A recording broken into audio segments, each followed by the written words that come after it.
Boa tarde a todos, todas, todos. Obrigado por estarem aqui.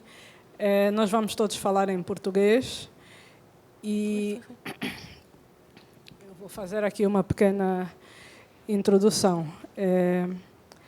Na verdade, ao pensar sobre o tema dessa fala do fantasmático país do esquecimento, a primeira coisa que me vem à questão é exatamente a primeira frase do tema curatorial da René e do Rafael, como se dá a equação entre a lembrança e o esquecimento,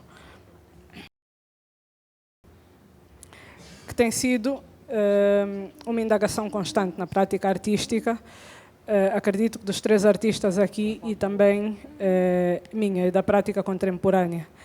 Essa relação tensa entre memória e esquecimento, entre a história e os seus processos contínuos de apagamento, são um campo fértil de exploração artística, mas também abrem um espaço de contestação de narrativas e de criação de novas linguagens e vocabulários, de espaços de reparação epistemológica e de produção de conhecimento. Mais do que um repositório de documentos do passado, o arquivo, em toda a sua complexidade, é um espaço desafiador e exigente. A história tornou-se um espaço desafiador e exigente para artistas contemporâneos das antigas periferias da arte global, interessados na questão documental, reconstrutiva e dimensões ficcionais do arquivo, tanto em sua forma física quanto na sua dimensão metafórica, escrevia Nadine Seigert 20 anos atrás.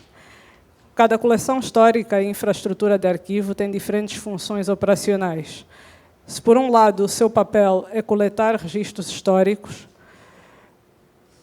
e fornecer acesso a pesquisadores e outros interessados, por outro lado, podemos pensar no arquivo, e é o que vamos tentar fazer hoje, enquanto um modo de produção de memória cultural, uma memória partilhada e coletiva, ou como um horizonte de cada acervo.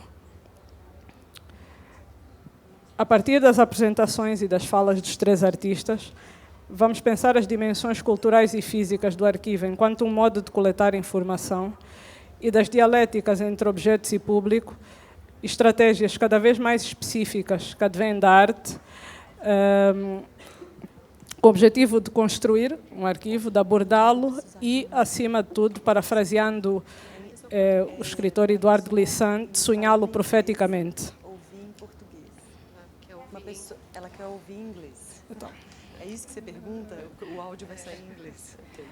Leila Danziger, à minha direita, é artista visual e poeta. Explora as relações entre a palavra e a imagem, a memória e o esquecimento. O seu trabalho é uma reflexão sobre a passagem do tempo e a construção de narrativas e silêncios, orientada pela fricção entre a história familiar e a lembrança de violências extremas.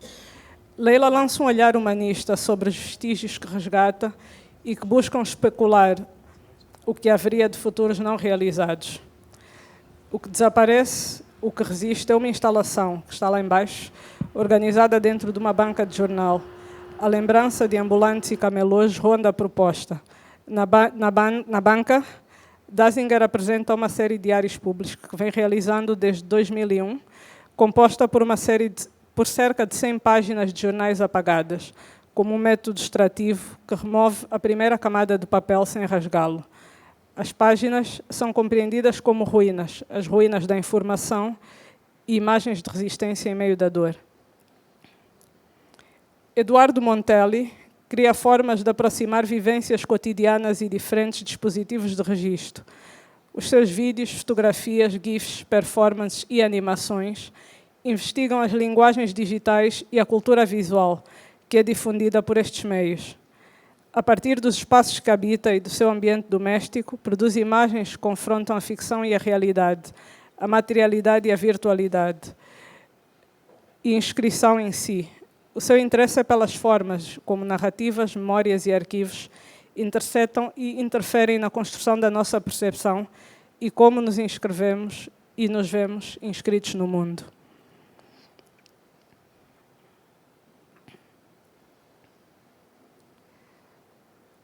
Zé Carlos Garcia atua no campo da escultura, corrompendo os símbolos da memória colonial, bandeiras, bustos, peças de mobiliário burguês, através da inscrição de marcas da tradição vernacular e de formas orgânicas e dos fazeres da artesania. O início de sua prática envolve uma taxidermia de enormes pássaros em queda livre, figuras oníricas que aludem a metamorfoses estranhas. As suas esculturas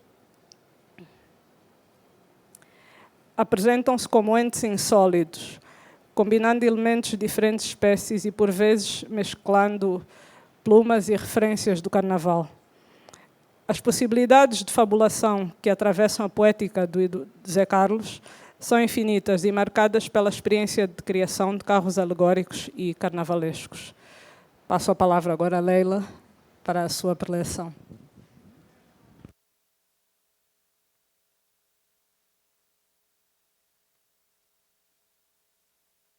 Bom, boa tarde, acho que está funcionando agora. Boa tarde a todo mundo.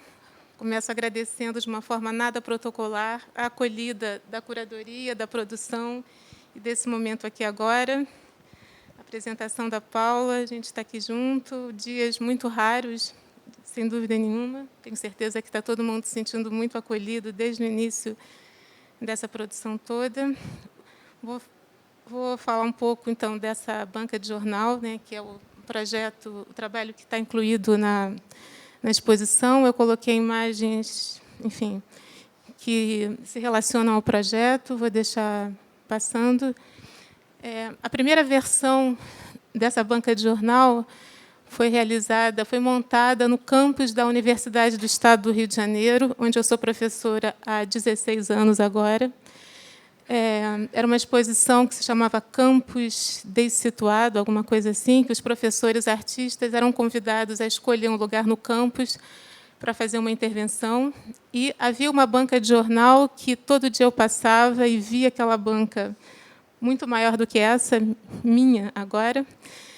Era uma banca enorme, super carregada, muito bem montada, com revistas e jornais, claro. E um belo dia ela fechou, de uma hora para outra ela fechou, e coincidiu com essa proposta que a gente fizesse alguma intervenção no campus. E eu fui tentar saber por que a banca tinha fechado, e era porque estava tendo uma espécie de projeto de gentrificação dentro do próprio campus da UERJ, no Maracanã, não sei quem conhece, mas fizeram uma pracinha aqui, um coreto ali, e o jornaleiro foi convidado a mudar de lugar, e ele não queria, então ele decidiu fechar a banca e ir embora. E essa banca estava lá há 25 anos, ele me contou parte da história da banca, e aí eu resolvi alugar a banca dele para fazer um trabalho, né, para mostrar essa série de jornais que eu já tinha começado. É um trabalho que eu realizo, de fato, assim, que eu comecei tem 20 anos. Né? Eu acho que muito sinceramente, eu não sei exatamente quando eu comecei, ou porquê, em que momento eu entendi que era possível apagar o jornal, né, com uma fita adesiva, com um método extrativo, que eu comparo sempre a um processo de depilação, retirar a primeira camada do papel. E o meu único protocolo é que não pode rasgar inteiramente a página. Então, a página tem que se manter íntegra. E esse apagamento, para mim, é uma forma de leitura, uma leitura corporal, uma leitura física, uma leitura feita com o corpo, né, com gestos amplos. Então, eu comecei... enfim, acho que depois de novembro, eu sempre troco essa data, 11 de novembro, né, de 2001, eu comecei a comprar aqueles jornais que tinham aquelas imagens terríveis, e o que me interessava era a data, a repetição da data, 11, 12, 13, aquelas datas. Tinha uma relação com guardar esse tempo. Né? No início, o que me interessou era muito o tempo das catástrofes, as imagens das catástrofes. Então, eu apagava o jornal e... apagava seletivamente o jornal, guardando imagens, ou um resto de cor, ou uma palavra, e carimbava, junto a essas imagens das catástrofes, um verso de um poeta judeu-romeno, ligado aos campos de concentração, chamado Celan, Paulo Celan, que era um verso, né, que se repete: para ninguém nada estar, que é uma tradução do alemão muito criticada pelos tradutores. Tem também resistir para ninguém nada, ou de pé para ninguém nada. Então, eu comecei a usar essa tradução junto a essas imagens das catástrofes, querendo atualizar essa experiência do campo, né? Pensar a atualidade, né, dessa transmissão, dessa violência do estado de exceção, né, que continua, né? Diria o Adorno, guerra é sempre.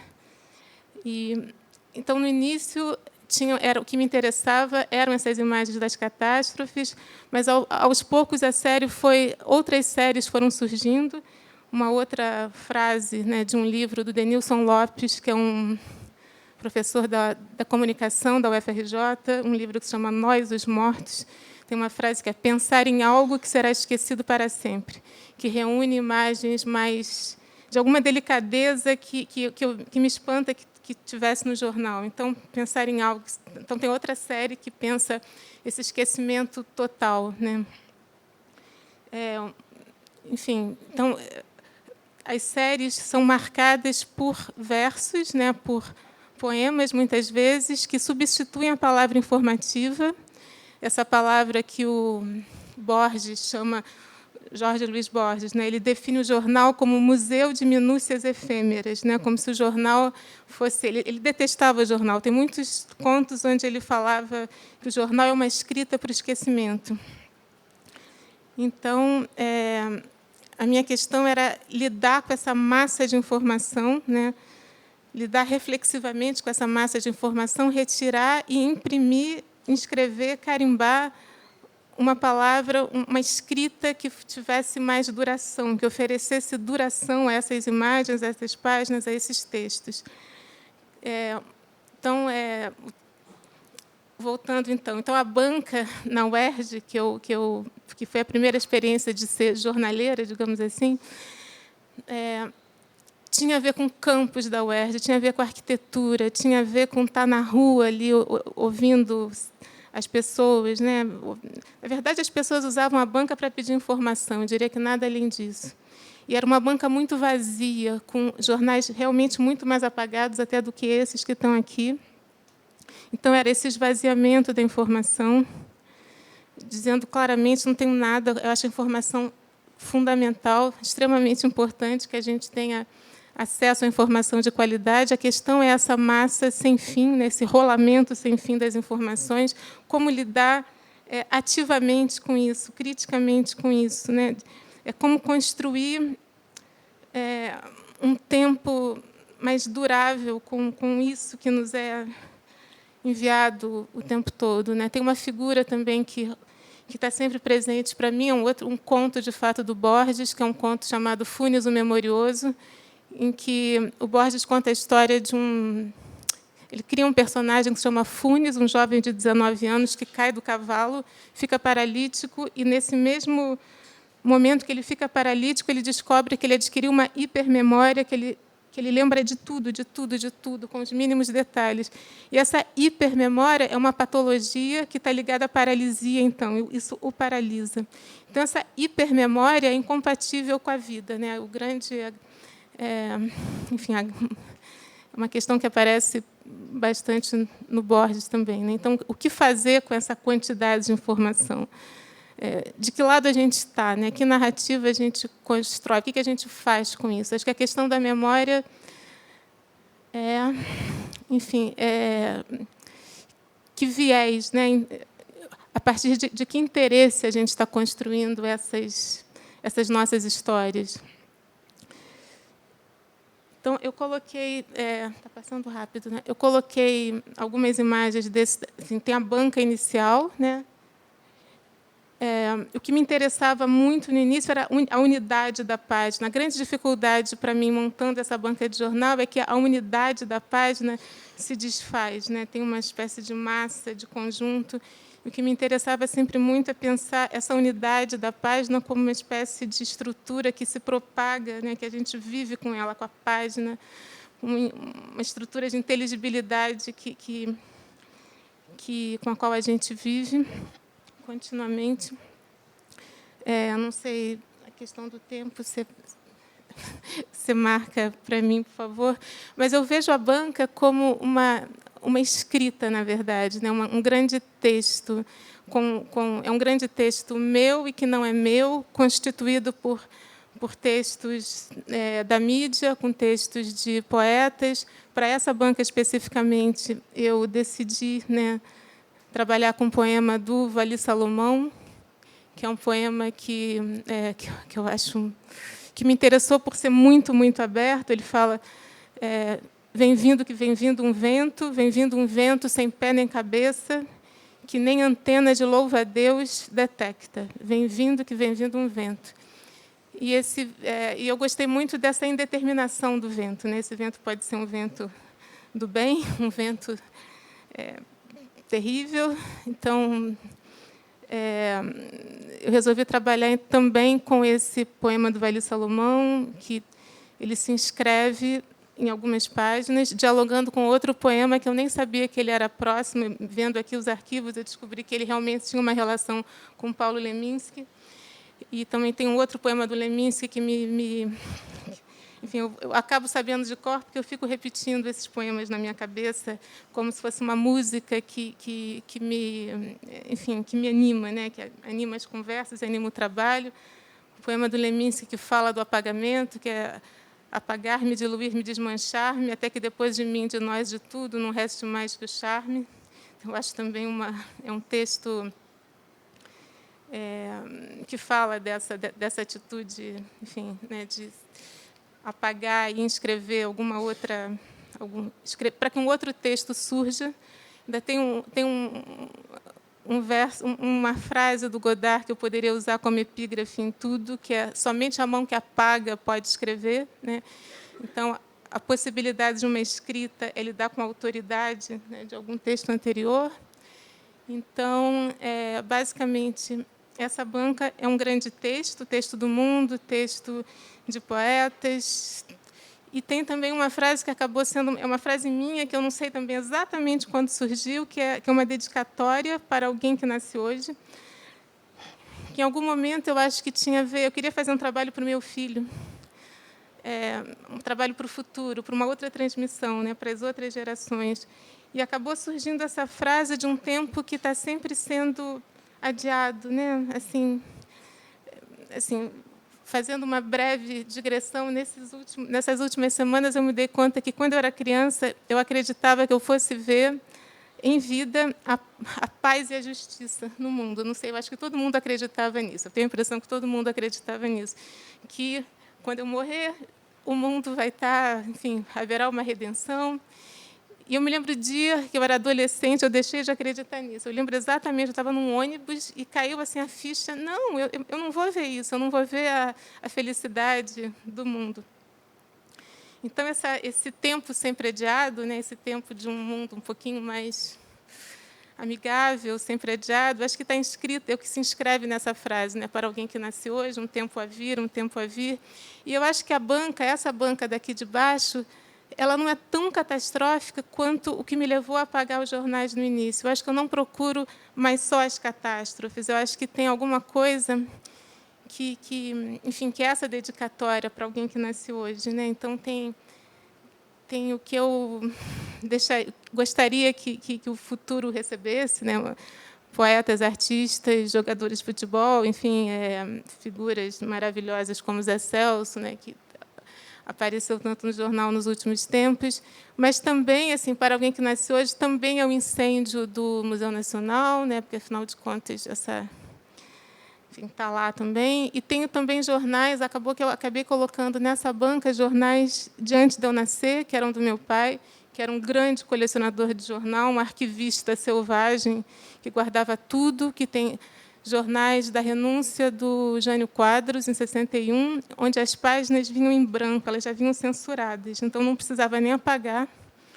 Então, eu resolvi colocar essas páginas desse arquivo herdado, que estão lá. O que me interessa muito é uma montagem de tempos, uma montagem de textos. E, para acabar, para não acharem que eu passei 20 anos da minha vida só apagando jornal, eu coloquei alguns trabalhos também, outros trabalhos de uma biblioteca, com uma biblioteca herdada, que aparece em algum momento, de um livrinho, um cordel, que eu fiz também para uma exposição em Caruaru, e uma intervenção numa biblioteca do Museu Judaico, daqui de São Paulo, uma biblioteca com um grande número de livros em Yiddish, essa língua que ninguém mais lê, né? Uma biblioteca que perdeu os falantes, perdeu os leitores, né? Uma biblioteca sem leitores. Então, acho que o que me interessa sempre é realmente isso que a Paula falou, essa relação com imagem e palavra, que é uma relação sempre distendida, tensionada, né? O texto nunca sublinha a imagem, cria uma relação de atrito, de abertura. Então, acho que é isso. Muito obrigada.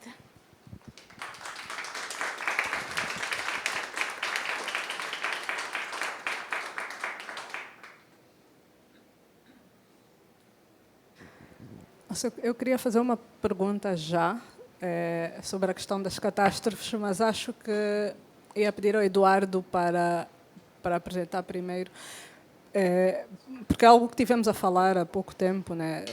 Quando somos bombardeados por essas imagens negativas e somos quase que absorvidos por elas e obrigados a...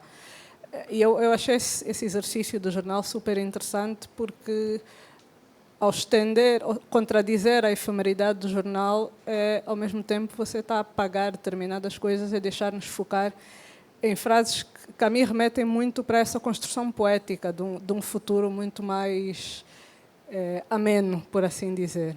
Então, não sei se querias comentar alguma coisa sobre isso. Um pouco mais, não sei.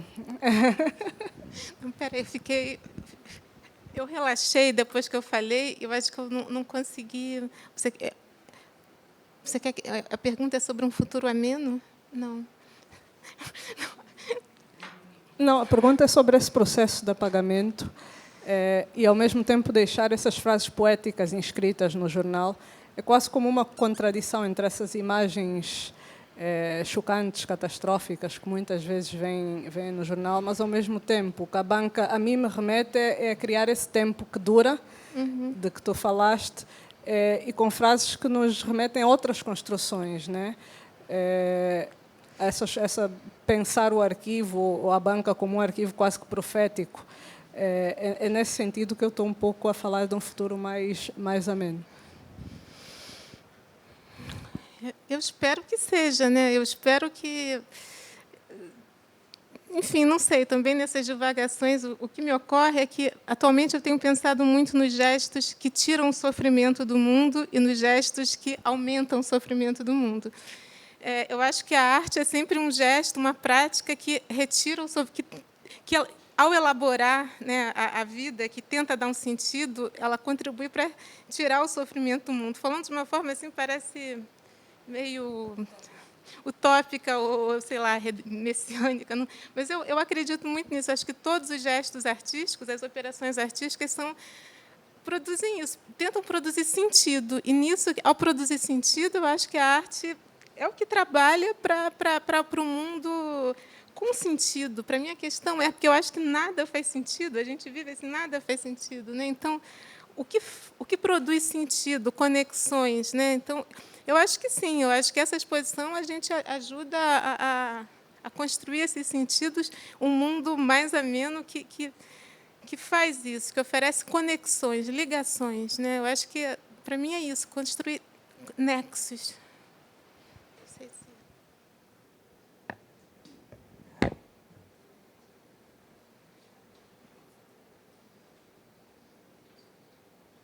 Boa tarde, sou Eduardo Montelli. Gostaria de agradecer ao Vídeo Brasil pela oportunidade de falar sobre o meu trabalho, para a produção também por todo o trabalho que fizeram com o meu vídeo, botaram a legenda para mim, ficou muito lindo, obrigado. Eu vou falar sobre o meu vídeo que se chama Erupulsões. A palavra erupulsões é uma palavra valise que mistura duas palavras, que é erupção e pulsões, caso não esteja evidente. E aí eu tive a questão da tradução, que não deu muito certo. Infelizmente, tem coisas que só funcionam numa língua, né? Não funcionam em outra.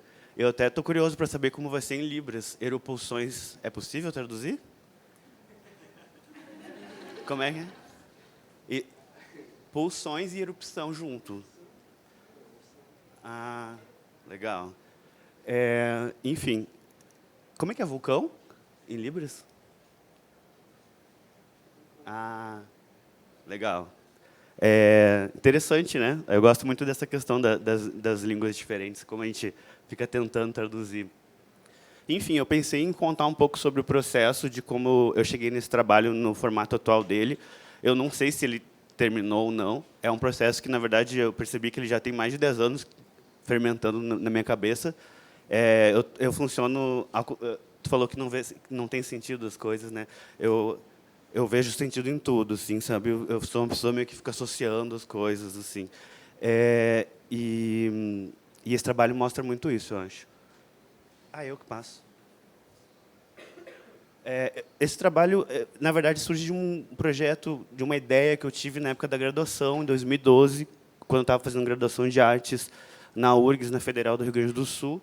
E aí eu li essa frase do Cezanne, que é super famosa, né, super conhecida, que ele diz que toda a natureza se modela como esferas, cones e cilindros, e que a gente tem que aprender a pintar baseado nessa redução das formas, a estrutura delas.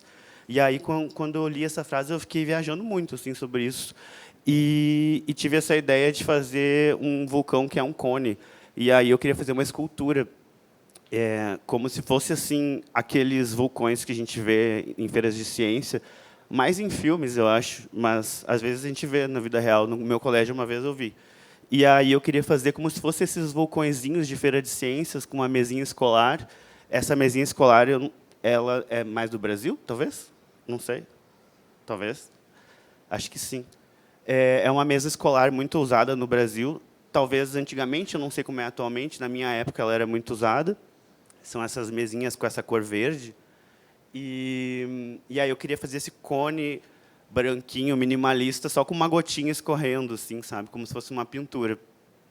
E aí tinha esse nome que... daí, quando eu fiz essa... É uma colagem que eu fiz no Paint, sei lá. E aí eu escrevi em cima que não tem vulcão, porque me remeteu, quando eu tive essa ideia, me remeteu a uma pergunta que eu fiz para uma professora no colégio, quando era criança, na aula de geografia, que eu tinha muito medo de vulcão, de terremoto, de catástrofes. E aí eu perguntei para a professora, tem vulcão no Brasil? E ela disse que não tinha. E aí eu fiquei muito feliz. Tipo, nossa, eu me senti muito seguro. E aí eu fiquei com essa memória. Assim. E aí, quando eu pensei nesse vulcão, me remeteu a essa memória de infância. Assim. Então, esse trabalho ele vai surgindo de várias associações. Assim. E isso ficou guardado para sempre. Nunca realizei essa ideia. Eu passo. E aí, durante a pandemia, com o isolamento social, com a possibilidade de morrer, de perder pessoas que a gente ama, ou, enfim, mesmo que a gente não ama, é muito triste quando as pessoas morrem, né? E aí, no Brasil, a gente estava numa situação bem complicada com o governo e parecia que não tinha esperança, assim, eu fiquei com a sensação de fim do mundo mesmo. E aí, não sei por que, eu pensei, eu senti desejo de falar, de fazer esse vulcão, de realizar essa obra, porque eu achava que ela falava de uma espécie de catástrofe. Ui, estou me tremendo. E aí eu fiquei pensando muito sobre essa gotinha como uma espécie de lentificação da catástrofe, de uma catástrofe que acontece, mas não é uma explosão que destrói tudo. Ela vai acontecendo aos poucos e tu nem percebe que as coisas estão acontecendo. Eu não sei como foi para vocês, mas eu me senti super privilegiado durante a pandemia. Eu pude ficar em casa, eu pude me isolar, eu tinha alimentação. E aí eu via na TV um monte de coisas acontecendo assim e parecia que não era comigo, sabe? Mas ao mesmo tempo era comigo. Daí eu pensei muito sobre isso, assim, o conta-gota, as gotinhas pingando, como se fosse essa ideia de uma coisa que ao mesmo tempo está acontecendo e não está acontecendo. É uma erupção, é uma destruição, é uma catástrofe, mas ela é minimalista. E aí eu resolvi realizar o trabalho, fazer a escultura, fiz em gesso. E aí, quando eu fui montar, fazer ela, eu pensei, vou fazer um vídeo da ação da gotinha escorrendo, que acho que pode ficar bonito. E aí eu fui fazendo, na hora eu não me controlei, acabei fazendo tudo errado, enchi ele de tinta, chamei de erupção, e acabou ficando só um vídeo, um registro disso, e acabou virando literalmente o vulcão de escola, que é sempre um monte de lava escorrendo. Não era para ser essa ideia, era só uma gotinha minimalista. E aí isso ficou também guardado, mas eu não gostei. Isso aqui é só um registro mesmo, assim, eu não curti como obra, assim. mas ficou como uma ação, um registro de uma ação, assim, de um pensamento, né? Mas eu segui com esse desejo. Também tem uma questão assim das gotas, eu acho, para mim. Em 2016 a gente teve o golpe, em 2018 teve a eleição do Bolsonaro, em 2020 teve a pandemia. Parecia que sempre era uma coisa atrás da outra, assim, quando parecia que não pode ser pior, ainda podia ser pior. Então essa coisa que não para de continuar, assim, uma vez atrás da outra, uma gotinha depois da outra, uma notícia depois da outra. Eu estava pensando muito sobre isso, né? E aí eu pensei, eu quero escrever sobre isso. E aí eu escrevi um texto partindo daquela questão da pergunta de aqui não tem vulcão, aqui tem vulcão, a gente vai morrer, vai acontecer uma catástrofe, o mundo vai acabar. Essa pergunta que vem da infância, mas que me persegue. E na pandemia, muito, né? Me perseguiu muito. Acho que todo mundo estava se questionando sobre isso, né? E nesse meio tempo também da pandemia teve 2 erupções vulcânicas muito grandes, assim. Uma foi na Islândia e outra foi na Espanha, e me chamou muito a atenção o fato de que as imagens eram belíssimas, e o YouTube estava cheio de imagens feitas de drones, e de pessoas que iam jogar vôlei, e de pessoas que estavam fritando salsichas na beira do vulcão, e várias coisas assim, sabe? Virou um grande turismo, uma coisa espetacular, uma coisa... Enfim, não era uma catástrofe, né? Eu tenho a ideia do vulcão como uma catástrofe, mas, ao mesmo tempo, a gente sabe que é uma coisa sublime, bela, né? Tem uma beleza no vulcão. Mas, ao mesmo tempo, é perigoso. As pessoas podem morrer, as pessoas podem perder as casas, como uma enchente, como qualquer catástrofe. Mas me chamou a atenção, assim. E aí também saiu, logo também, acho que em 2022, também saiu esse filme. Alguém viu esse filme? É muito bom. É um documentário, viu? É muito bom. Fire of Love. É um casal de vulcanólogos, acho que é isso. E eles morrem. Spoiler, sorry. Mas é isso, esse amor por algo que acaba te levando à morte, né? Então, comecei a perceber que tinha alguma coisa acontecendo, assim, sabe? Era a pandemia, eram vulcões, e os vulcões... o vulcão ficou mais de 3 meses em erupção, assim, foi uma coisa grande, né? E, ao mesmo tempo, muitas imagens sendo produzidas o tempo todo, tanto da pandemia quanto desses vulcões, e me chamava muito a atenção essa questão de uma catástrofe que é acompanhada ao vivo, né? E a gente está vendo acontecer lá do outro lado do mundo. Ok, eu estou seguro aqui, né? Mas ela está acontecendo. Agora a gente está vendo guerra, né? É um pouco semelhante, eu acho. No sentido de que parece que é longe, mas é perto. E eu pensei, não, eu tenho que continuar com esse trabalho do vulcão, vou continuar com ele. E aí eu tentei fazer outra escultura. E aí eu fiz essa versão, essa nova filmagem, diferente, fiz ao invés de botar na mesa, eu fiz um fundo infinito com a cor verdinha da mesa. E aí fiz a gravação, pingando as gotas, uma espécie de ação para o vídeo, performance dos objetos, assim, é só um vídeo mostrando essas gotas lentamente produzindo a lava escorrendo do vulcão. Mas eu não sabia como mostrar, né? No primeiro momento era para ser uma escultura, depois virou um registro de ação, e aí depois virou esse vídeo, e eu não sabia como mostrar. Eu tinha escrito o texto, e nesse texto eu fazia essa reflexão sobre a ambivalência, talvez. Erupulsões, as pulsões, eu falo muito pelo viés da psicanálise, da pulsão de morte, pulsão de vida, de como a gente é ambivalente, ao mesmo tempo a gente tem desejos de destruição e de construção, né, de amor e de ódio, e como isso é presente na gente, e como isso é presente também nesse fetiche pelas imagens de catástrofes, né, nesse desejo que a gente tem de ficar vendo de longe o mundo acabar. Eu acho que esse texto que eu escrevi fala muito sobre isso a partir da minha experiência pessoal, das minhas sensações, mas é uma tentativa, não é só uma autoanálise, eu acho que é também uma tentativa de analisar o mundo e a sociedade e os acontecimentos contemporâneos, e principalmente essa relação entre os acontecimentos e a produção de imagens. E, nesse sentido, eu pensei que talvez fosse interessante usar esse meio de comunicação muito usado na contemporaneidade, que é o YouTube, na época da pandemia. a gente estava com uma inundação, uma erupção de lives. Muitas lives. Eu pensei, nossa, eu acho que é perfeito esse modelo, né? Mostrar essa erupção ao vivo. Né? Então, eu fiz essa live, mas é uma fake live, tá? Não é uma live de verdade. É tudo forjado. Então, eu só queria... Alô? Estão me ouvindo? Eu só queria encontrar uma maneira de ter um... Geralmente, eu coloco legendas nos vídeos, mas eu queria fazer algo diferente. E aí, então, eu resolvi fazer isso, usar o chat, a lógica do chat, que é muito, né, comum hoje nas lives. Tem a live, mas também tem o chat. A gente acompanha o chat. Às vezes, até mais interessante que as lives. Os comentários, às vezes, são meio tóxicos e horrorosos, mas, enfim, também tem um certo fascínio por esses comentários horrorosos. Né? E aí, eu comecei a contar essa história, aos poucos, em partes, em pedacinhos, como se fossem comentários. Então, a imagem que fica para o público é isso, uma live de uma pessoa para ela mesma, falando sozinha, e viajando sobre essas questões todas, que são questões profundas, né? Não são questões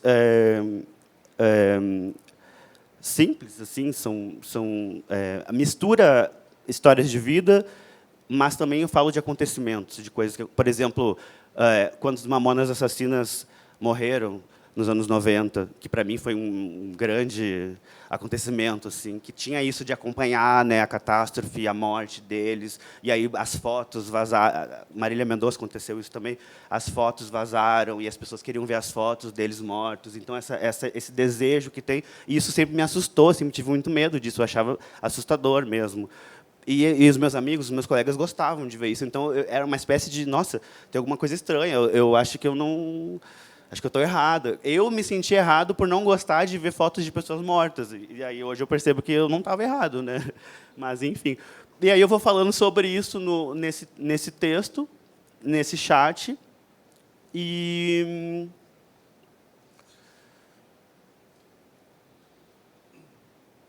eu acho que é isso. Será que passou 15 minutos? Passou? Já vai falar? Nem terminei. Gente, eu acho que é isso. Depois a gente pode conversar mais. Certo? Obrigado.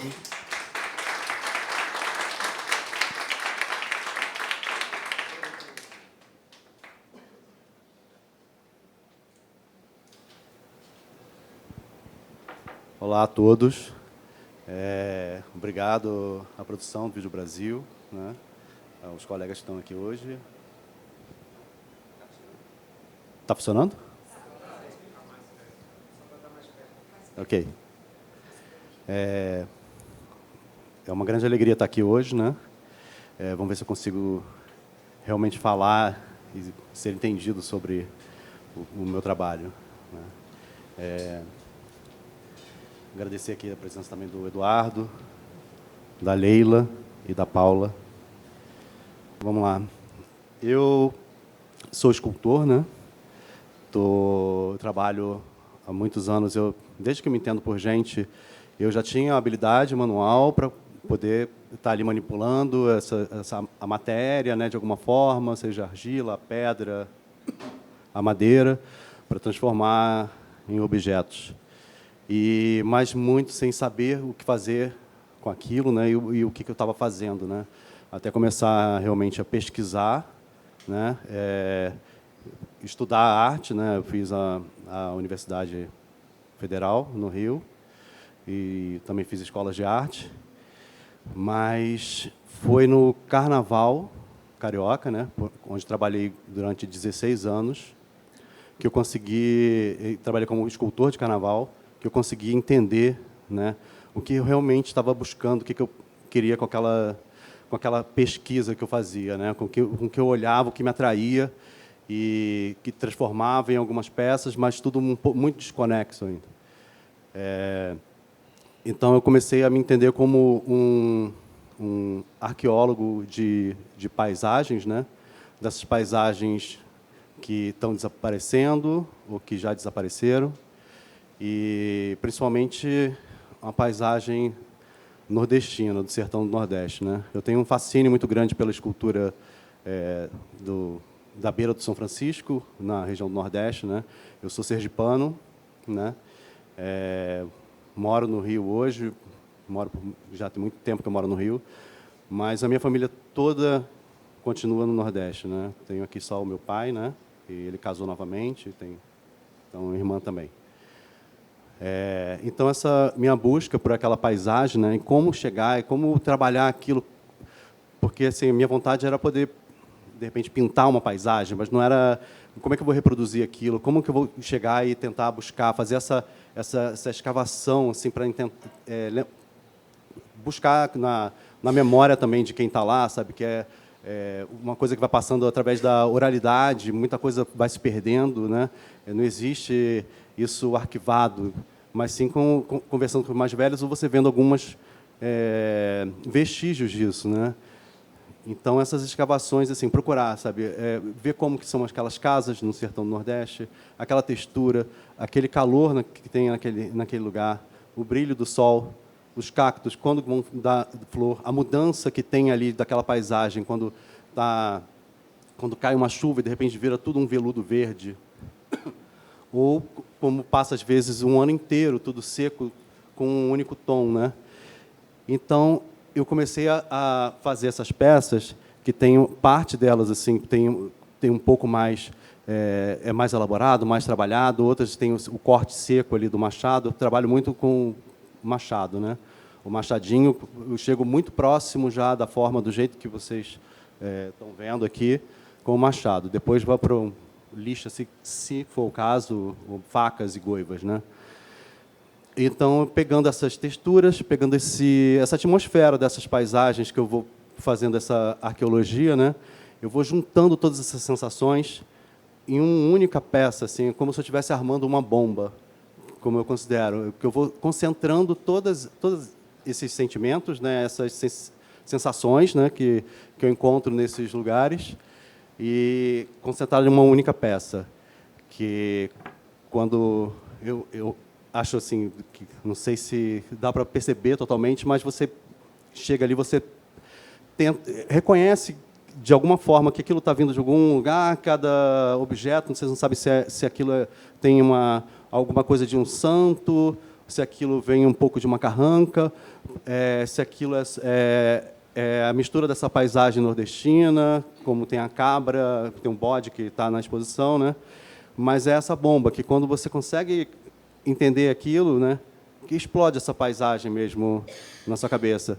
Mesmo quem nunca foi ao Nordeste, ela vai explodir de alguma forma, criando, de repente, um outro formato, mas as peças todas estão ali, né, para a gente formar essa sensação desse lugar, né, passa, né. E isso,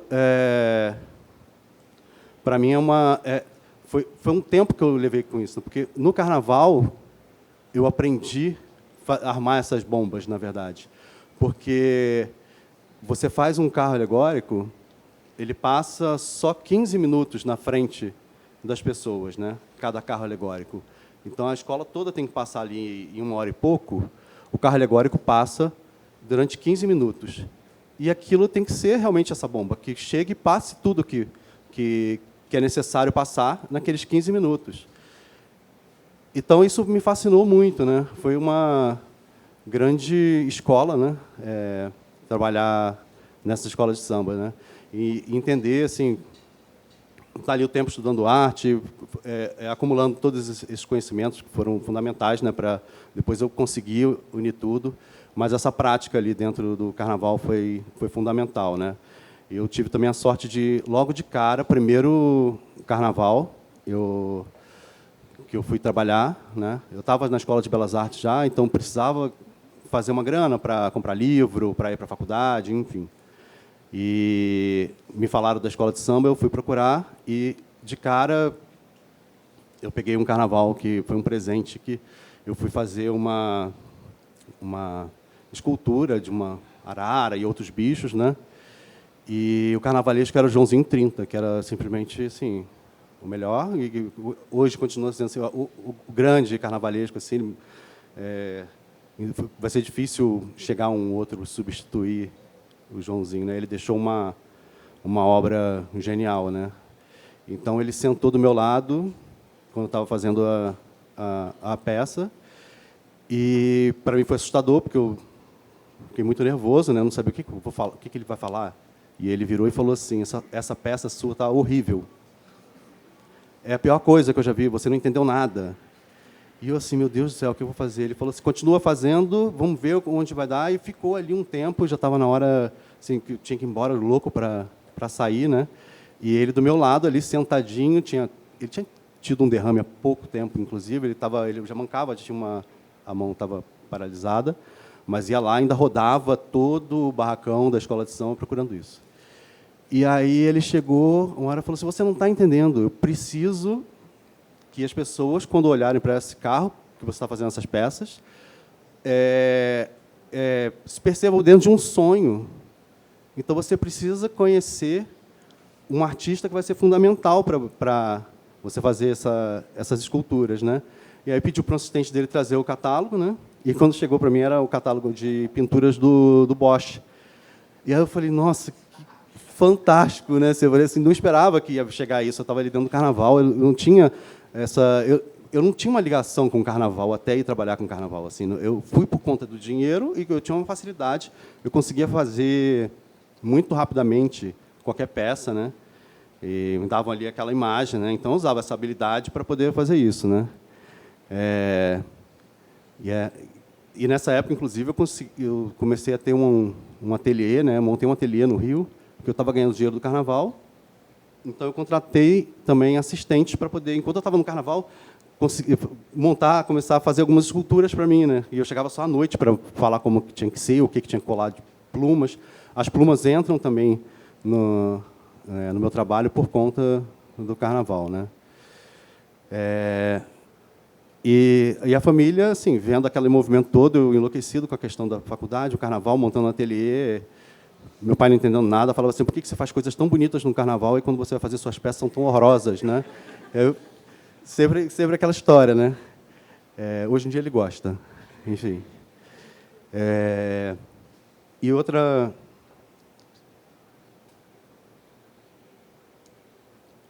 questão também dessa coisa a madeira entra no meu trabalho, primeiro com fragmentos mobiliários, né? Principalmente o colonial português. E aí eu vou botando também plumas, né? Porque no carnaval também tinha essa união toda, né? Porque o carnaval até, sei lá, 10 anos atrás, as temáticas giravam muito em cima do mito das 3 raças e de uma união assim super harmônica, né? Que criou um povo maravilhoso que se ama. Então tinha ali aquela mistura dos indígenas, os africanos, o europeu, num convívio de contos de fada, assim, né?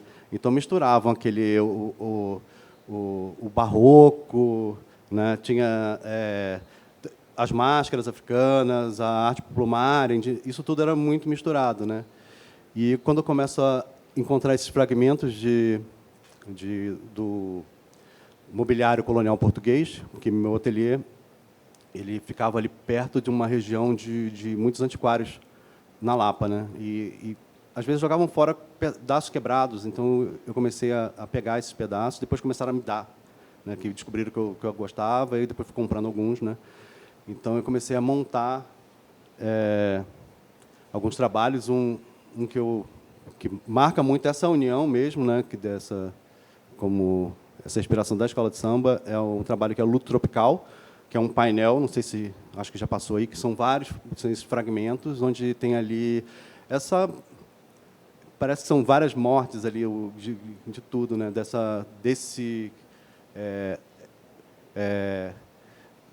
Dessas imagens, né? Da arte plumária, de uma coisa monta como se fosse um círculo mais de escudo africano, tá? Dentro são os mobiliários, são fragmentos de colonial português, né? E aí depois eu começo a usar madeira também de demolição dos casarões do centro. Muitos começaram a cair, pegar fogo, sobrava madeira. Algumas lojas dessa que vende material de demolição, que tem numa rua também próxima, estava vendendo, então eu pegava alguns pedaços. Até que porque eu sempre fiquei muito incomodado com essa questão de comprar madeira, né, de onde vem essa madeira, eu ficava super preocupado com essa questão ambiental. Sempre foi uma preocupação muito forte para mim. E, então, eu comecei aí, há 10 anos atrás, eu comprei um sítio na região de Nova Friburgo, no Rio de Janeiro, onde, quando eu chego naquele lugar, eu vejo aquela paisagem super bonita. Até um dia que vai um botânico junto comigo, que é meu sócio até hoje, também nessa área de conservação, né? Ele olha e fala assim: você está achando linda essa paisagem? Isso aqui que a gente está vendo é uma grande tragédia. E aí que fui ver, porque tinham várias espécies exóticas, né, invasoras, né, porque foi uma região de imigrantes suíços que foram para lá em 1818, se eu não me engano, e começaram a plantar pinheiros e árvores europeias para simular, né, a paisagem europeia. Não existia essa consciência, eles estavam, claro, querendo reproduzir, assim, se sentir mais em casa, né, em tudo. E essas árvores, os pinheiros, eles são muito agressivos e eficientes nessa reprodução, né? E eles se espalham pela Mata Atlântica, né, que é a nossa mata mais biodiversa, né, no Brasil. E também plantaram eucaliptos, porque já tinham cortado grande parte da floresta para poder fazer plantação. Então, plantaram eucalipto para ter lenha, para ter madeira para construção, né? Então, eu comecei a fazer esse trabalho de manejo lá. Então, essa madeira também, que é do bode, que vem assim com uma carga ali meio que de uma tradição dos santeiros do Nordeste, também com o escultor que faz a carranca do São Francisco. Na verdade, ela também guarda a memória dessa madeira que eu tive que fazer esse manejo, que agora eu tenho que tirar essa madeira. Então, essa madeira eu comecei a utilizar, né, essas madeiras, e no local delas eu vou replantando a floresta, tentando reconstruir essa paisagem, né, de novo. Esse meu interesse pela paisagem é muito forte, para tentar entender como seria aquele lugar, né?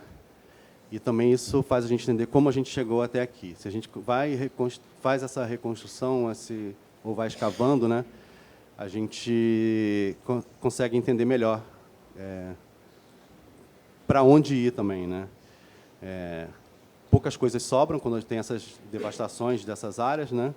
Mas tem sempre as pistas que ficam de como seria essa paisagem original. E é nessa que eu sigo.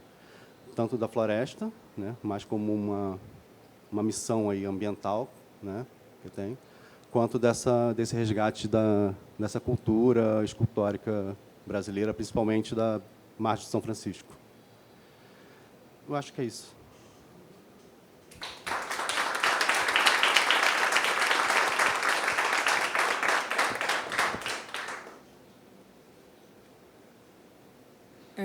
Bom, a sala está aberta para perguntas.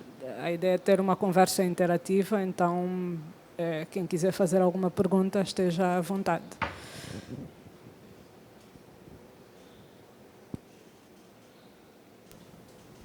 Quando você fala da estrutura, né, você aproveita o que está visto por você acha que tem uma forma interessante para o seu trabalho. Eu também faço um pouco disso, eu chamo de logística reversa. Eu tiro o que está pronto, o que é me dado, e eu transformo numa coisa útil para a minha contemplação ou para o meu uso pessoal, né? Eu acho muito bacana o que você faz, parabéns. Obrigado. Na verdade, esse que está aqui na exposição, né, eu realmente lancei mão disso, assim, do formato. Eu fiz um desenho, né, antes da peça que eu queria mostrar, e fui em busca essa madeira é um eucalipto, né? Então fui em busca desse eucalipto que tivesse uma torção mais próxima do desenho. Não encontrei exatamente, né? Então fui modificando o trabalho, né?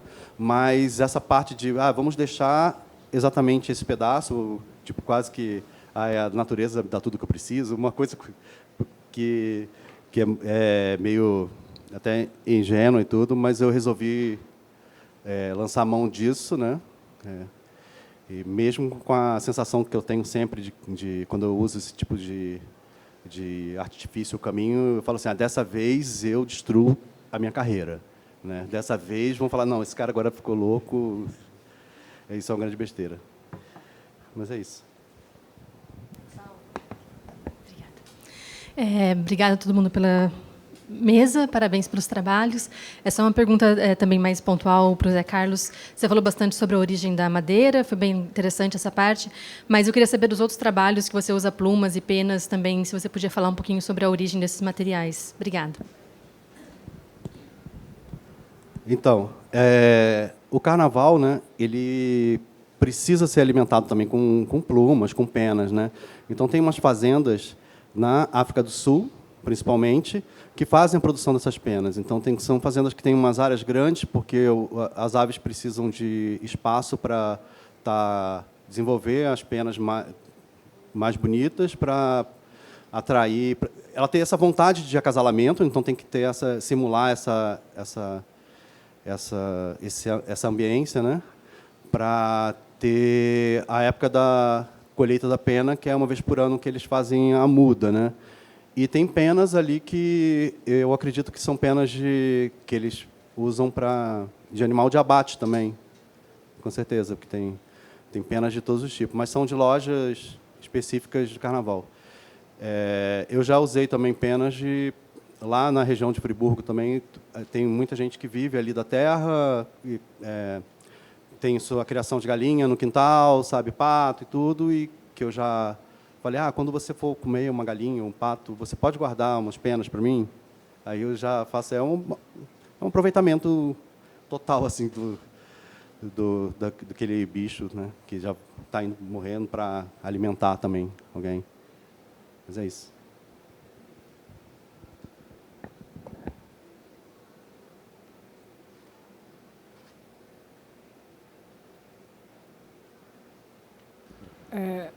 Bom, se não há mais nenhuma pergunta, eu queria perguntar ao Eduardo, pensando um pouco na conversa que estávamos a ter antes sobre catástrofes e sobre como estamos a ser bombardeados por imagens diariamente, mas, ao mesmo tempo, há uma espécie de um desejo de fuga e de alienação, ou de estarmos alienados em relação aos acontecimentos que acontecem em partes aparentemente distantes.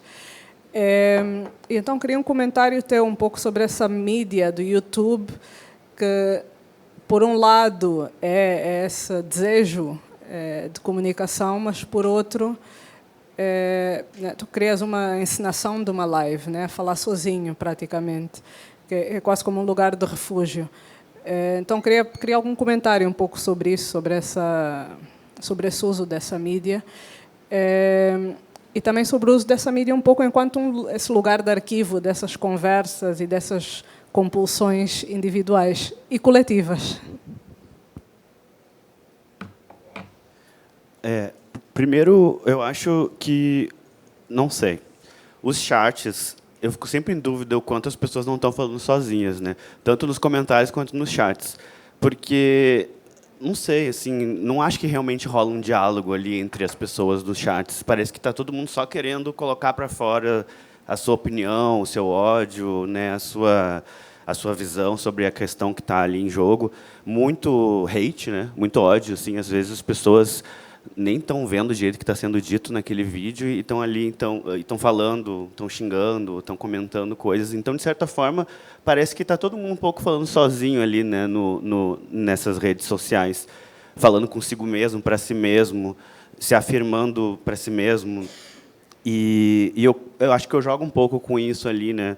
Só que eu trago uma visão, eu penso, né, um pouco mais aprofundada, assim, porque eu acredito que eu estou trazendo ali uma reflexão e não são comentários soltos, né, sobre algum assunto específico. Por exemplo, eu não estou falando sobre o vídeo que está rolando ao mesmo tempo. Está rolando o vídeo do Conta-Gotas no Cone, mas eu não estou falando sobre o vídeo, estou falando sobre várias outras questões, várias outras associações. O texto todo eu fui escrevendo através da técnica da associação livre mesmo. Assim, eu parto da pergunta do aqui não tem vulcão, e isso vai me levando para vários lugares. E eu termino, inclusive, questionando isso de novo, porque... Opa, não estou respondendo a tua pergunta, desculpe.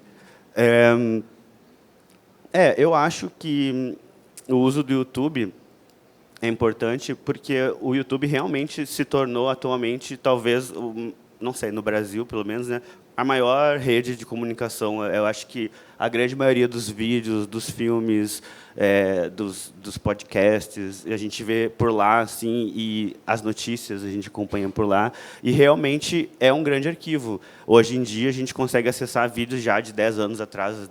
Acho que, não sei quantos anos tem o YouTube, mas acho que não chega a ser 20 anos. Alguém sabe? Não chega a ser 20 anos ainda, né? 15? Por aí? 2005? Vários anos já. E aí, então, ali se cria um outro arquivo, né? É o arquivo do YouTube, é o arquivo dos vídeos que o YouTube resgata também, porque a gente acha coisas antigas do início do cinema, a gente encontra muita coisa lá, tudo misturado. E eu acho que também uma coisa interessante de observar, em relação ao YouTube, especialmente, e eu acredito que também é um fenômeno mundial, o quanto o YouTube está dominado pela extrema-direita, o quanto o YouTube está sendo monetizado pela extrema-direita, quanto a gente está vendo... Tu vai ver um vídeo, por exemplo, sobre uma questão da guerra, né? E antes veio uma propaganda de alguma empresa de extrema-direita, fazendo um comentário completamente fora daquele contexto. Então, assim, esse bombardeio que a gente recebe de informações, ele vem sempre com um viés junto, né? Ele vem sempre junto com algum tipo de encaminhamento, algum tipo de direcionamento do nosso pensamento, das nossas ideias. E eu acho que o meu trabalho acaba tentando dialogar, não sei se dialoga, mas ele tenta dialogar com essas questões, de que, ao mesmo tempo, a gente está sendo informado, mas a gente está sendo também aterrorizado, né? A gente está sendo assustado, a gente está sendo influenciado por teorias da conspiração. Na época da pandemia, teorias anti-vacina, por exemplo, bombavam no YouTube, tinham altas visualizações, circulavam muito fácil. E isso tudo me chamou a atenção. Então, eu pensei que o YouTube realmente era Na verdade, o YouTube surge aqui quase como uma imagem só, porque o trabalho não existe como live de verdade. Como eu falei, é uma fake live. Eu uso o YouTube como uma moldura ali para mostrar o vídeo e também para inserir o texto, para trazer o texto, uma experimentação de uma maneira de realizar uma escrita e uma forma de apresentação de um texto, junto com uma imagem. Que também é uma escultura. E acho que é isso. Temos mais alguma questão?